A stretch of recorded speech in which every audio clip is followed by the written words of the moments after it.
A very good morning to all the wonderful people sitting in the audience, because of whom we can stand here and talk something about our department. Welcome to the Department of Surgical Oncology's presentation today. This is the big banyan tree, the Mahatma Gandhi Medical College, under which there is a small little shoot which is taking grounds, which is the Surgical Oncology Department. And we are thankful for the whole thing, that you are providing us a body. This is the wonderful body, the infrastructure that we have here. These are the hand-picked minds which move this body. This is the intellect which provide us the wisdom and the push, and something beyond that which moves everything. And with the blessings of the thing which is beyond us, we start our today's presentation. I would request Dr. Sanjay, who has had the longest innings in the department and has been instrumental when we started the MCH program. He was there. So, questions mat puchna, please. Thank you. Thank you, sir. Good morning, respected dignitaries, faculty, and students. I, Dr. Sanjay Sharma, Professor Surgical Oncology, welcome you all to this NCR. Sir, our department started in 2016. Now, under guidance of Dr. Rajkumar sir and Onco Anesthesia and Plastic Surgery team, we are able to do more than approximately 1500 cases of high-end surgeries per year. Sir, in OPD, we are catering more than 10,000 patients per year, and our OPD numbers are rising every year. So, as a team, we are having multidisciplinary tumor board thrice a week under guidance of Dr. Hemant Malhotra sir. We include medical oncology, department of oncopathology, radiation oncology, nuclear medicine, interventional radiology, palliative medicine, department of Gynae, and department of endocrinology. We have got regular orations and faculty visits from the renowned faculties from all over India. We have got Dr. Badwe from TMH recently visited to our department. As a team, we have 5 faculties trained from different parts of the country. We have got more than 300 publications, and our faculty has attended more than 100 seminars and conferences in the last 2 years.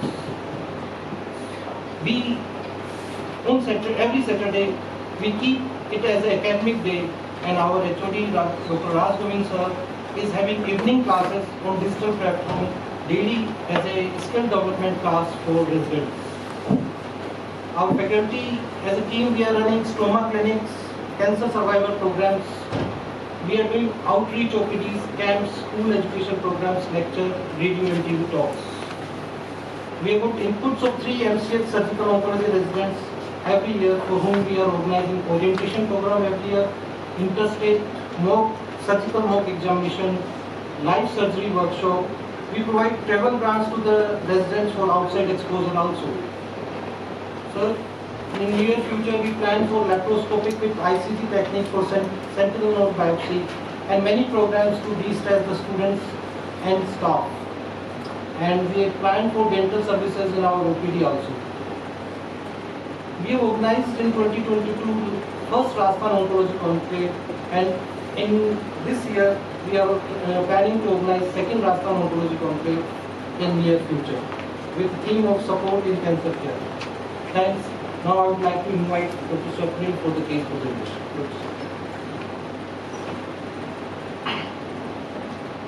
Good morning, faculties. Myself, Dr. Swapnil, second year MCH student from the Department of Surgical Oncology, presenting the case 55-year postmenopausal lady, married, homemaker, with the complaints of abdominal distension for 1 month. Patient was apparently asymptomatic 1 month back. Then she developed abdominal distension, which is gradual in onset, generalized and progressive in nature.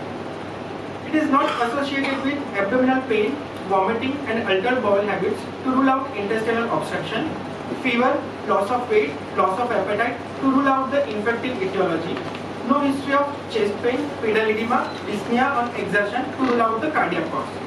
Jaundice, hematemesis and repeated blood transfusion to rule out the liver cause. Facial puffiness and decreased urine output to rule out the renal cause. Chronic cough, bony pain and any other swelling in the body. Past history. Patient is hypertensive, well controlled on the medication, allergic to the metronidazoles and the quinolones. No history of diabetes, tuberculosis, COPD and the coronary artery disease. No any previous surgical history. No history of similar complaint in the past. Menstrual history. Patient attained menarche at the age of 13 years. Menstrual cycles were regular with the 28 to 30 day and the 3 to 4 days normal flow. Para 2, living children 2 and no abortions. Patient is postmenopausal for the past 8 years. Age at the first childbirth 26 years. Age at the last childbirth 28 years. All were full-term normal vaginal delivery and the breastfed for the 1 year. No history of sterilization, use of the OCPs and the HRT. Personal history. Patient has no addiction. She is a vegetarian with normal appetite, bowel bladder habits normal and sleep is normal. There is no any significant family history.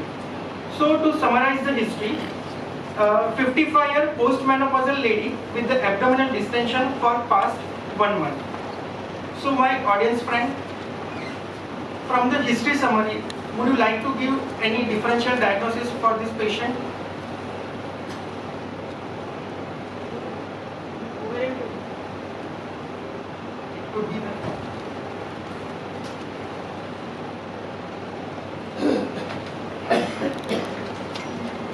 So for the abdominal distension, there is a mnemonic for the 6F. It could be fat, flatus, feces, fetus, fluid and the fibroid in form of the tumor. So here the BMI of the patient within the normal, so fat can be ruled out. As there is no history of altered bowel habits, so flatus and the feces is not there. Patient is postmenopausal for the past 8 years, so fetus is not there. So there may be possibility of the fluid or the tumor. General examination. General examination is within the physiological normal limit with the BMI 28.76 kg per meter square with the performance status 1. It is not associated with pallor, icterus, clubbing, cyanosis, bilateral pedal edema, generalized lymphadenopathy and the dilated neck veins. For the local examination, per abdominal examination, on inspection, abdomen is distended with the stretched out umbilicus, no visible scar and sinus. Skin over the abdomen is normal. On palpation and percussion, on superficial palpation, no local rise of temperature and tenderness. Fluid thrill is present, dull not on percussion. On auscultation, normal peristaltic sound hurts. Per rectal and the per vaginal examination is unremarkable. Other systemic examination within the physiological limit. To summarize the case, 55-year postmenopausal lady with abdominal distension for past 1 month. Within the physiological normal limit, general examination, local examination, generalized abdominal distension with stretched out umbilicus, fluid thrill positive, dull knot on the percussion, which is suggestive of the free fluid in the abdominal cavity. So from my audience friend, what could be the probable cause for this particular case? Differential diagnosis please.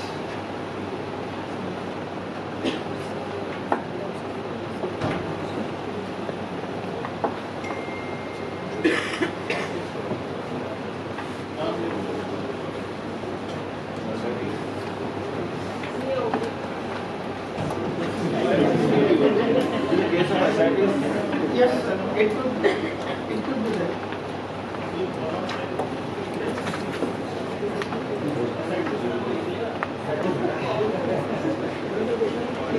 So as there is no any sign from the history, there is no any sign and symptoms suggestive of the liver cell failure. So liver cause ruled out. There is no based on the history, there is no chest pain, dyspnea on exertion, and the dilated neck vein. The cardiac cause is ruled out. There is no any fever, loss of weight, loss of appetite, and any other symptoms which is suggestive of the inflammatory cause and the bacterial cause. Patient is on vegetarian diet with normal appetite, bowel bladder habits, so malnutrition is ruled out. So the malignant ascites due to the peritoneal carcinomatosis would be the cause most likely. So for the evaluation, we requested for the blood investigation as well as the radiological investigation. For the blood investigation, we requested for the complete blood count, ESR, renal function test and renal function test, which came out to be within physiological normal limit. As we also requested for the electrolytes, PTINR, blood sugar, which is within normal limit. Viral markers are non-reactive. Now, I would like to invite my friend Dr. Kartik for the radiological examination. A very good morning to everyone. I will be presenting the radiological findings. So first of all, the ultrasound of the whole abdomen was done, and it was found that there were lobulated mass lesions, solid cystic lesions in bilateral adnexa. The ovaries were not separately visualized. Left-sided lesion was larger than the right, and these were predominantly solid lesions. And moderate to gross ascites was also noted. Following the ultrasound, the CCT abdomen was done. It revealed enhancing lesions in the bilateral adnexa. The left-sided lesion was larger than the right. This is the right-sided lesion with foci of calcification within them.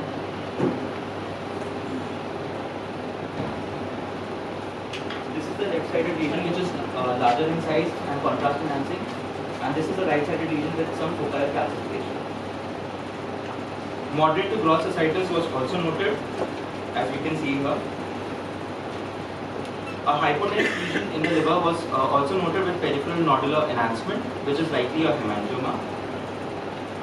Omental stranding as well as nodularity was also noted, suggestive of peritoneal mets.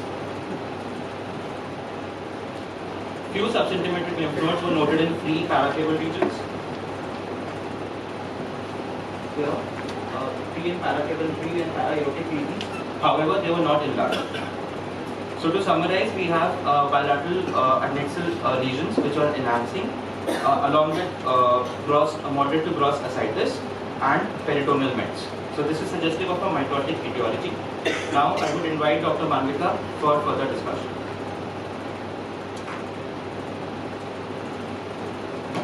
A very good morning to one and all.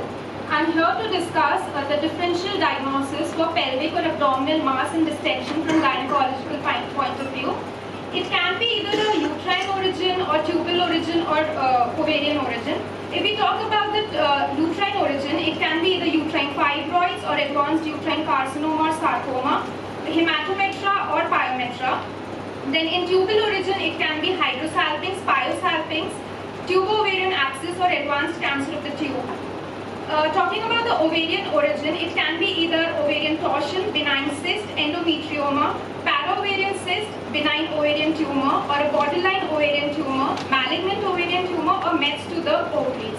Now, in view of the sonographic findings and seeing the post-menopausal nature of the woman, we need to very much mandatorily rule out a malignant cause. So for the further discussion of the case, I would like to call Dr. Swapnil.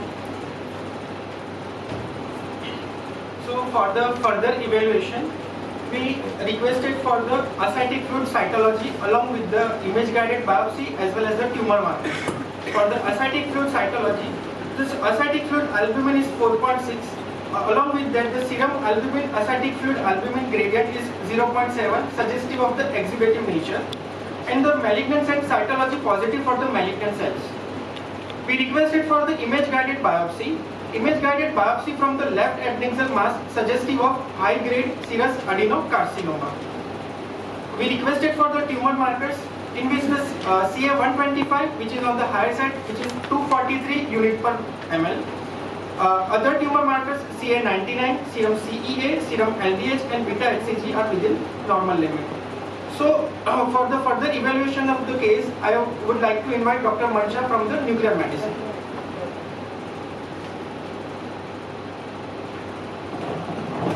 Good morning, everyone. I'll be presenting the PET-CT images of the patient. As we can see, there are 4 images.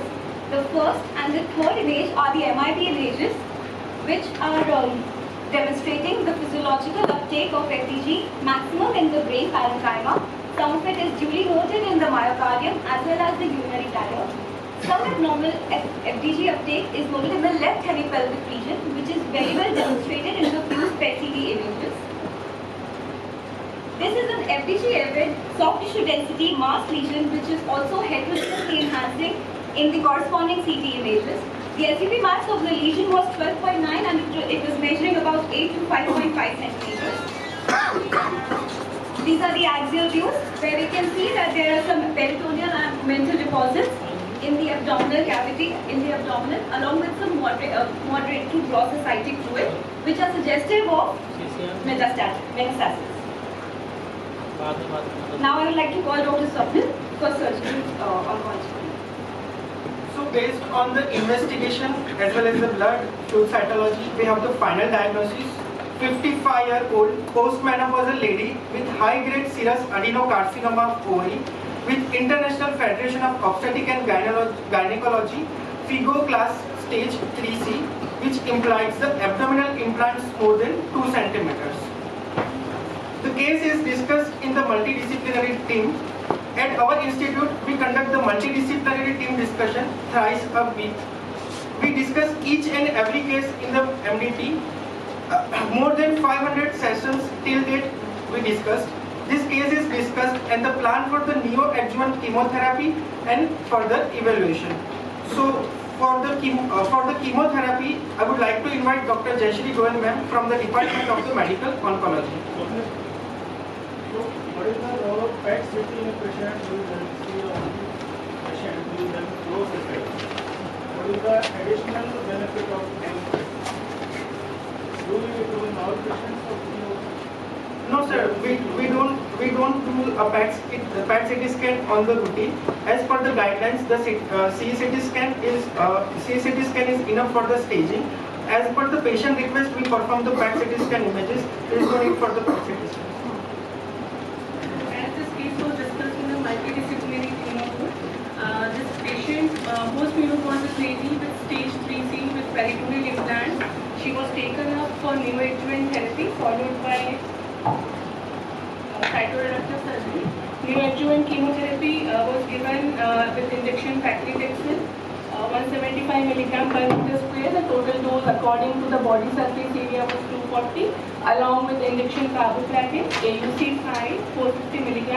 And these cycles were repeated every 21 days. After 3 cycles of chemotherapy, a radiological evaluation along with a biochemical evaluation was done, which showed a partial response to treatment. So 3 more cycles of chemotherapy were given, and I request Dr. Samarth to carry forward the presentation.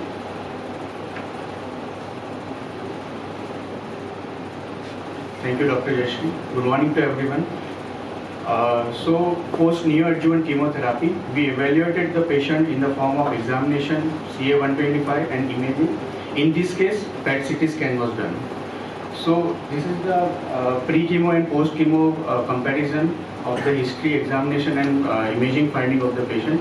Pre-chemotherapy, patient had a distended abdomen with ascites, and post-chemotherapy, abdominal examination was normal. CA-125 pre-chemotherapy was 243, which came down to 5 in following the chemotherapy. And PET-CT scan was pre-chemo suggestive of adnexal mass and ascites, which post-chemotherapy showed resolution of the adnexal mass and there was no ascites. These are the PET-CT scan imaging comparing pre-treatment and post-treatment images. On the left-hand side of the screen, we see the pre-treatment and right-hand side post-treatment. We can see adnexal mass on the left side pre-treatment, which showed resolution and in the size and also uptake in the post-treatment. On the sagittal view also there is resolution of the mass, and in the axial cut section also we can see the very good response in the form of resolution of the FDG uptake, and ascites is also reduced. So in view of good clinico-radiological and biochemical response, again, we discussed the case in multidisciplinary tumor board meeting, and according to the MDT, patient was planned for workup for surgery in the form of cytoreductive surgery plus minus hyperthermic intraperitoneal chemotherapy. This hyperthermic intraperitoneal chemotherapy is a recent technique to introduce chemotherapy in a patient, which will be discussed later on. And these are the routine, these are the pre-operative blood investigation which were requested for the surgery. Complete blood count, LFT and RFT were within normal limits. Electrolytes, PTINR and bioviral markers were also non-reactive. For the surgery point of view, as this is a supramajor surgery, we requested pulmonary function test, 2D echo, and fitness from the anesthesia department was sought for the surgery, and counseling was also done, and informed written consent was taken for surgery.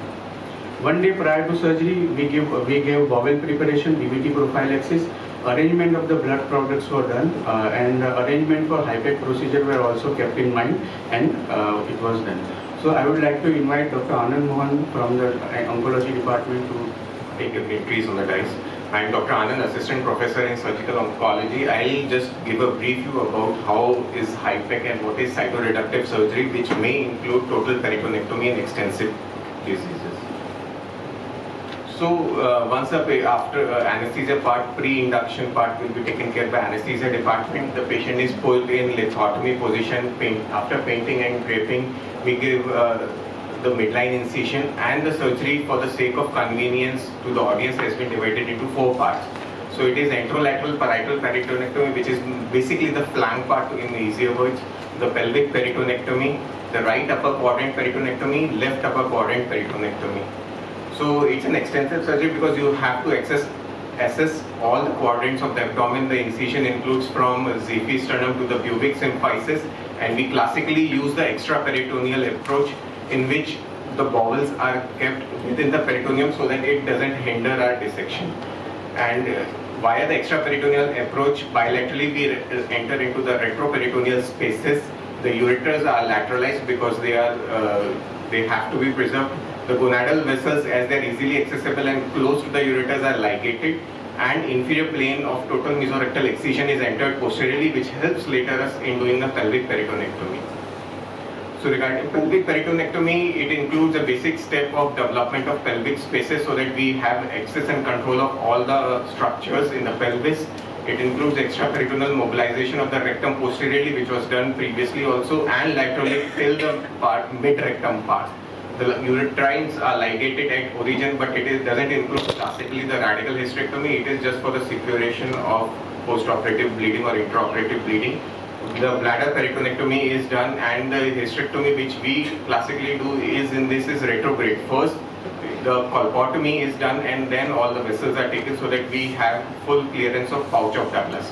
So pouch of Douglas is the most dependent part of the body, and near to the ovary, it is the most common site of deposits in CA ovary.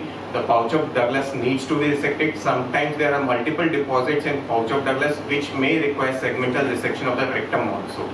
In this case, we didn't require any segmental resection. So then we move on to the right upper quadrant of the abdomen, which is right diaphragmatic peritonectomy, Morrison's pouch, and SOS Glisson's capsulectomy. It includes mobilization of the liver by deviation of the triangular ligaments. And we always perform a cholecystectomy since it's a major surgery, and re-entry into the abdomen is difficult even after years. And it also includes lesser omentectomy as a part of total omentectomy. So left upper quadrant peritonectomy includes mobilization of the left colon, access to the spleen, and sometimes patients may require splenectomy also because it's the site where multiple peritoneal folds are attached. However, a spleen can be preserved. And finally, a greater omentectomy. Apart from all this, patient may require additional organ resection in the form of small bowel resection, large bowel resections, wedge of stomach and all. So that can also be a part of the surgery as a part of CRS. So other concerns during surgery is not only blood loss duration, it is organ loss also. While you enter into the abdomen, you may realize more and more disease is there, and you have to resect the other organs also. Duration of surgery is also important because CRS, classically easy CRS takes on an average of 4 to 5 hours, and HIPEC takes around 3 hours total duration. So you have to keep in mind the duration of the surgery. A constant communication with the anesthetist is also needed, whether the patient is stable or not, whether we can continue with our cytoreduction, and how is the urine output, because later on we have to give the chemotherapy also. And finally, the blood loss, which is there in all major surgeries. So just a few words about why and what is HIPEC. HIPEC, as Samarth told, is heated intraperitoneal chemotherapy.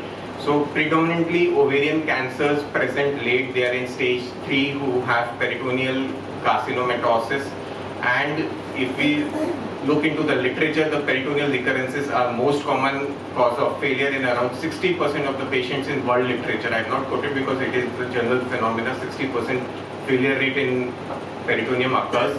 So like we have many barriers in the body like blood-brain barrier, there is peritoneal plasma barrier also, which hinders the chemotherapy access into the peritoneum for an ovarian cancer patient. And why heated? Heated because the raised temperature increases the peritoneal penetration of the chemotherapy, which is given intraperitoneally. So HIPEC is done classically by two methods, open technique and closed technique. We perform it by open technique. So it can vary from ideally 60 to 90 minutes with a cisplatin dose of standardly 75 to 100 milligram per meter square at an ideal temperature of 41 to 42 degrees Celsius. So in this case, we perform total parietal peritonectomy with abdominal hysterectomy and salpingo-oophorectomy, splenectomy also.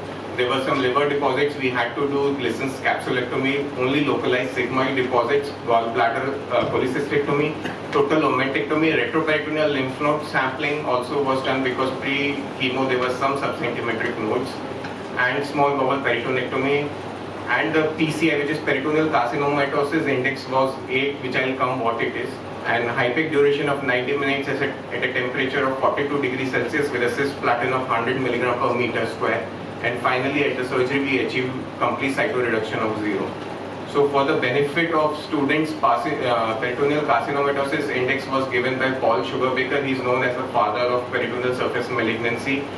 He is still practicing, he is US-based surgeon. So he divided abdomen into 13 quadrants, and based on the disease, it was classified as 0, 1, 2, 3 upon depending on the size of the nodules, and you calculate a score from 0 to 39.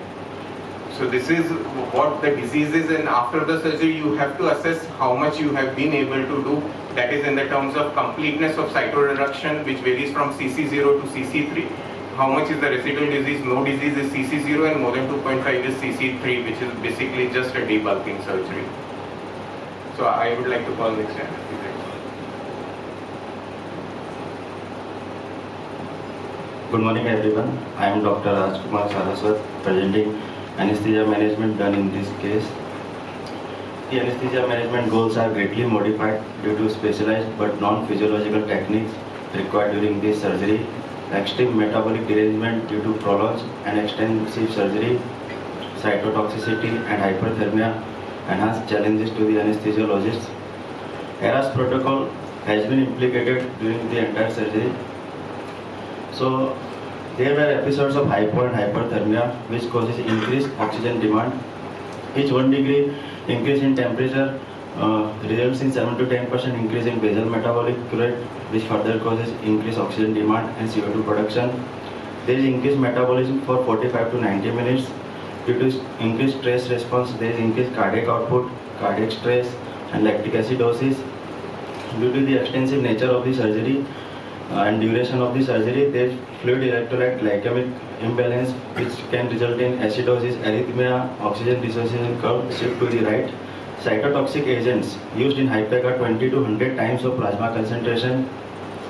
Due to damaged malignant cells, there is increased systemic cytokine production, which results in systemic inflammatory response syndrome in lungs, coagulopathy, inflammatory mediators, and hemodynamic changes. Renal and neuroprotection are also required during temperature changes. Optimum intraoperative management has major role in length of stay and outcome. So, monitoring according to standard ISO protocols with 5-lead ECG and anti-tidal CO2 was placed. Pulse oximetry, invasive blood pressure, and 2 temperature probe, one in the esophagus for core body temperature monitoring, and abdominal temperature was measured by thermistors present in inlet and outlet drain of HIPEC machine. 2 large bore peripheral cannula rapid infusion pump were placed, central venous spaces for CVP monitoring and vasoactive infusion. Invasive arterial blood pressure measurement was done through left radial artery cannulization. Pulse pressure variation, cardiac output for non-invasive continuous cardiac monitoring was done. Input and output monitoring was monitored with rise tube and urinary catheter. Continued thoracic epidural with ropivacaine and fentanyl was placed to obtain the massive sympathetic response anticipated during hypec and to provide intra-op and post-op analgesia. Monthly modal analgesia was also given for systemic pain with PCM, magnesium and dexamethasone. IV analgesic at 4 to 6 hourly were given. Induction was done with propofol, fentanyl, midage and atracurium. Cupped oral endotracheal tube was placed. Continuous atracurium infusion was given. Anesthesia was maintained with oxygen, air, isoflurane. We have manipulated tidal volume, respiratory rate, minute volume to maintain ATCO2 between 30 to 40 millimeter of mercury. So gastric aspiration was done prior to intubation. Temperature was maintained between 35 to 40 degrees Celsius during whole duration of surgery with ice packs, head cover, IV fluid, room temperature and blankets. Epidural catheter for intra post-op analgesia, DVT prophylaxis, pressure point management and eye care were given. Patient head position was changed every 90 minutes to prevent pressure alopecia. Due to the episodes of hypo and hyperthermia and the long duration of surgery, there were huge fluctuation of blood pressure, which we have maintained through vasopressors, norepinephrine, phenylephrine, and vasodilators, anti and sodium nitroprusside.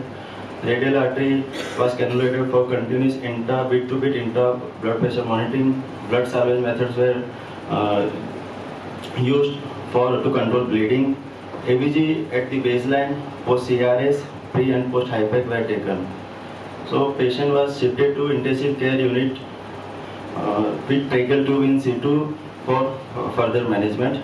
Now I would like to invite Dr. Himanshu to continue further.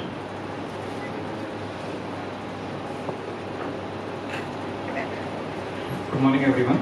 I'm here to talk about, I'm Dr. Himanshu from Critical Care. I'm here to talk about the post-operative course of the patient in the ICU. The patient was shifted, the patient was intubated and mechanically ventilated. The patient was on a vasopressor support. So we managed the patient with ERAS protocol, that is enhanced recovery after the surgery. Early nutrition was started. Go-directed fluid therapy was managed. Multimodal analgesia was used, especially the epidural analgesia and IV analgesics were used. On post-operative day 1, the weaning care was started and the patient was later extubated. Nutrition was taken care of with the total parenteral nutrition. We started with the 1000 kilocalorie per day and then we increased. The DVT prophylaxis were used and it was continued in the ICU in the form of injection enoxaparin. Post-operative day 2, we encountered with abdomen distension. So for that, abdomen blood charting was done. We did the point of care ultrasonography. It suggested no ascites on any intra-peritoneal intra-abdominal correction, but there was hypokalemia which could lead to paralytic periods. So potassium correction was continued. Later on, the enteral feeding was started. The intensity spirometry, chest physiotherapy and mobilization was done. The patient was stabilized and shifted out of the ICU. But on post-operative day 10, the patient was re-admitted in the ICU. The complaints were shortness of breath and febrile episodes. So invasive ventilation was initiated in view of respiratory distress and hemodynamic instability. Volt-directed fluid excitation was done and the vasopressor support was used. So the differential would be any surgical site infection, hospital-acquired pneumonia or bloodstream infection. So those were to be ruled out. We sent the blood, urine and endotracheal aspirate cultures. The center line and the urinary catheter were changed and the antibiotic was aspirated to meropenem and polymyxin B. The next day, that is on the post-op day 11, the weaning trial was again started and the patient was successfully extubated. The vasopressor support was tapered down and then later discontinued. The image in the imaging, the CT thorax abdomen suggested of no intra-abdomen collection, but there was supravena covered thrombosis. So enoxaparin dose was changed from the therapeutic to the therapeutic dose, and the nutrition was again restarted in the form of RT feeding. The next day we got a cultures and the paired blood culture suggested of carbapenem resistant Acinetobacter baumannii. So it could be a primary or a secondary bloodstream infection. And the urine culture also suggested of E. coli, which was a carbapenem resistant Enterobacter. So antibiotics were continued as per the drug sensitivity test, and injection and meropenem and polymyxin B were continued.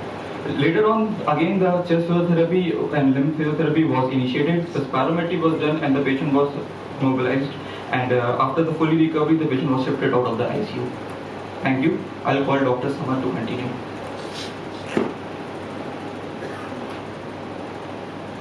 So following massive efforts from all the team, patient recovered well and was discharged with advice to attend surgical oncology OPD on day 25 post-operative. Patient now is on regular follow-up, and this is the beautiful picture sent by the patient doing her routine day-to-day activity without any problem. And in follow-up, we usually examine the patient and do tumor markers, and imaging are done on the basis of the examination and tumor marker study. And initially patient is followed for 3 months, and later on the duration is increased for 6 months and then 1 year. Now I would like to call Shikha, Dr. Shikha Goyal from Onco Pathology Department.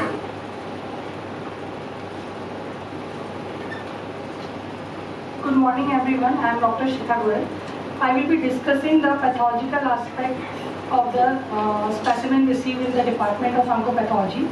On gross examination, the left fallopian tube was enlarged and its cut section, the lumen is filled with a greyish white tumor measuring 4 into 2 into 2 centimeter. Left ovary measures 3.5 into 3.5 into 1.5 centimeter. Its external surface shows papillary excrescence, and on cut section it reveals a greyish white variegated tumor. The right ovary measures 3.5 into 2 into 2 centimeter. Its external surface was unremarkable, and cut section shows a cyst measuring 0.5 centimeter. Grossly, no peritoneal and omental deposits were identified. Rest were free of tumor. So this is an H&E stain section, hematoxylin and eosin stain section of the fallopian tube, showing the lumen of the fallopian tube, and it is filled with the tumor. And as we can see here, the serosa, which appears to be the free from tumor. Now this is a section from the ovary, high power view, showing the similar tumor as is seen in the fallopian tube. Here as we can see that these are the papillary projections containing a fibrovascular core, and the cells here are lined by cuboidal to low columnar cells having high NC ratio, nuclear pleomorphism, mitosis. So lymphovascular invasion and the perivascular invasion was not identified, and as capsular involvement was seen. The sections from the right ovary shows a simple serous cyst free from tumor. So a diagnosis of papillary serous carcinoma, high grade, involving left ovary and left fallopian tube was given. 12 lymph nodes were identified which were free from tumor. Peritoneal, omental and other deposits were free from tumor. Omentum shows chemotherapy response score 3, which means marked response with no residual tumor. So according to the TNM staging, it was given Y, PT, 1C and 0. Why? Because it was a post-chemotherapy status. P is a pathological staging. T is the tumor, since the tumor is involving the ovary, left ovary and fallopian tube, and also the ascites fluid was positive for malignant cells, and N0 because no lymph node shows metastatic deposit. Thank you. Now I would like to call Dr. Anand.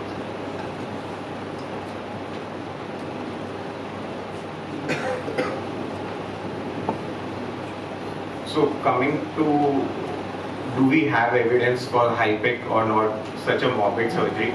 So first randomized study, which was published in 2018 NEGM standard trial, which is properly French group OVPEC trial, showed an OS benefit for the role of HIPEC in ovarian cancer. Then came the Korean trial, which was a heterogeneous group. On the whole, if you read the paper, as a result only doesn't show survival, but you do post-hoc analysis of interval debulking surgery and HIPEC post-chemotherapy, it shows a survival benefit.